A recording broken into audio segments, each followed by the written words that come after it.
Good morning, शुभ सकाळ ना. जय एकविरा मित्रांनो. तर आज होता पालखीचा चौथा दिवस. तसाच तयारी करून बसले तर घेतला फुकटचा फॉग भेटले, पण त्याच्या खाली होता. थोडा निघत होता, मग तोच मारला ना. इकडं बघता तर पोरा आराम करून बसले. काय माहीत काय अंग धावले ना, झोपले लॉलान टाकले. तशीच पालखी निघली. सकाळची बारा घाट चालत होता म्हणून थोडेसे धाकधूक होती मनामध्ये, पण का आईच्या आशीर्वादाने सगळं सक्सेस होईल आम्हाला माहीत होता. म्हणून तसाच सुरुवात केली. घाटचाराला पालखीच्या जवळच होतो. नंतर थोडीशी धाकधूक जास्तीच झाली, मग पालखीच्या लांब राहायला लागला. कोणला काही नाही बोलता पोरांच्या मागोमाग मी पण निघले. पाय तर आपलं कापत होतं, पण काय एकविराईचं नाव घेऊन लगेच घाटचाला सुरुवात केली. पण पाय आपलं लय कापत होतं. बायलोने सॉंगचा ट्रेंडिंग असलेला तशीच चाल झाली. पण तसंच समजला कारला जास्ती लांब नाही राहिला, थोडासा जवळच राहिले. खंडाला घाटातला चालत चालत पोचले तर लगेच तिकडं बघता होतं, इकडं पोरा सगळी कापत होती. त्या जातो सगळं गमचे धरून चालत होते.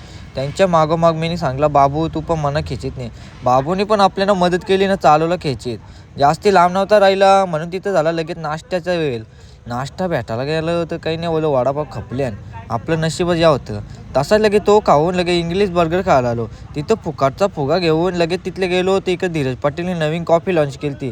तीच कॉफी पिल्ली न तसंच गेलो आईच्या माहेर घरा गेल्या बघता तर पहिले घेतला कालभैरव देवाचं दर्शन घेतला ना. बाहेरच्या भाई वाऱ्या आलत्या, जाम जोरानं वाऱ्या आलत्या, म्हणून इकडं धाकधूक चालू होती पोरांची फटाफट साईड करीत ना. आजच्या ब्लॉगमध्ये एवढाच. तर मोठा ब्लॉग अपलोड करणार आहे तर फॉलो करून ठेवा, सबस्क्राईब फॉलो करून ठेवा. तर भेटून एक ब्लॉगमध्ये. तर बाय बाय.